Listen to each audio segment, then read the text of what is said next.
Hello বন্ধুরা, কেমন আছো সবাই? আশা করছি সবাই খুব ভালো আছো। আমার চ্যানেলে সবাইকে স্বাগত জানাই। আজকের ঘরে বানিয়েছিলাম গরম ভাত আর সাথে ছিল গন্ধরাজ চিংড়ি মাছের মালাইকারি।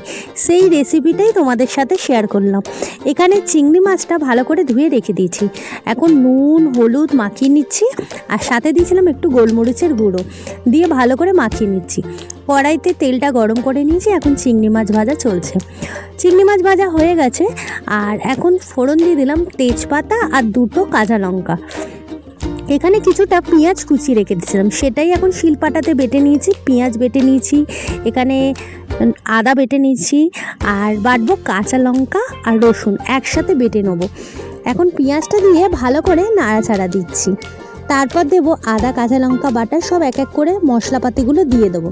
এখানে বিশেষ কিছু মশলা লাগবে না, খালি হলুদ নুন আর স্বাদ মতো লঙ্কার গুঁড়ো দিলেই ব্যাস হয়ে যাবে। এখানে কিন্তু এই রান্নায় ধনে জিরে লাগে না। এই যে কাঁচা লঙ্কা আর রসুনটাও বেটে নিয়েছি। কাঁচা লঙ্কার একটু যে স্মেলটা আর গন্ধরাজ লেবুর রসটা দিয়ে আজকের এটা হবে। কাঁচা লঙ্কার একটা ঝাল থাকবে, তাতে টেস্টটাও হবে দুর্দান্ত। একবার এইভাবে বানিয়ে দেখতে পারো বন্ধুরা, খেতে হবে দারুণ। হলুদ গুঁড়ো লঙ্কা গুঁড়ো নুন দিয়ে দিয়েছি, একটু গোলমরিচের গুঁড়ো আবার অ্যাড করলাম। একবার চিংড়ি মাছে মাখিয়ে দিয়েছি আর এখন একটু মশলার সাথে এখন দিয়ে দিলাম নারকেলের দুধ, যেটা না দিলে কিন্তু রান্নাটা একদমই অসম্পূর্ণ থাকবে।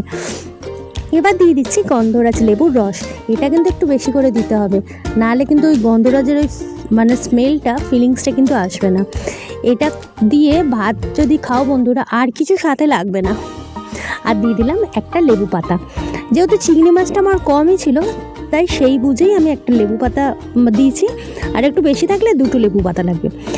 আর গন্ধরাজ লেবুর রসটাও কিন্তু পরিমাণ মতো, অত্যধিক বেশিও না আবার অত্যধিক কমও না। আর সামান্য একটু জল দিলাম, দিয়ে চিংড়ি মাছটা দিয়ে ঢাকা দিয়ে দিয়েছিলাম।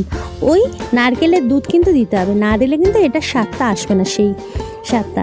এখন ফুটে গেছে, চিংড়ি মাছ দিয়ে দিয়েছি আর এই যে চেরা কাঁচা লঙ্কা দিয়ে এবার নামিয়ে দেবো।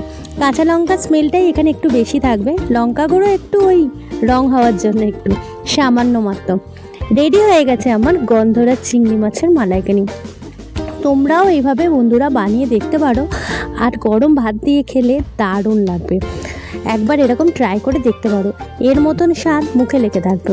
আমার ভিডিও যদি তোমাদের ভালো লেগে থাকে তো প্লিজ বন্ধুরা চ্যানেলটিকে লাইক করো, শেয়ার করো, আর হ্যাঁ মনে করে কিন্তু সাবস্ক্রাইব করতে ভুলে যেও না। কমেন্ট সেকশানে জানিও কেমন লাগে আমার ভিডিও, আমি রিপ্লাই দেওয়ার চেষ্টা করব। হয়তো সব সময় সময় দিতে পারি না, কিন্তু আমি ঠিক রিপ্লাই দেওয়ার চেষ্টা করব। আজকে মতো এখানেই শেষ করলাম। ভিডিওটা ভালো লাগলে লাইক করে যেও। বাই।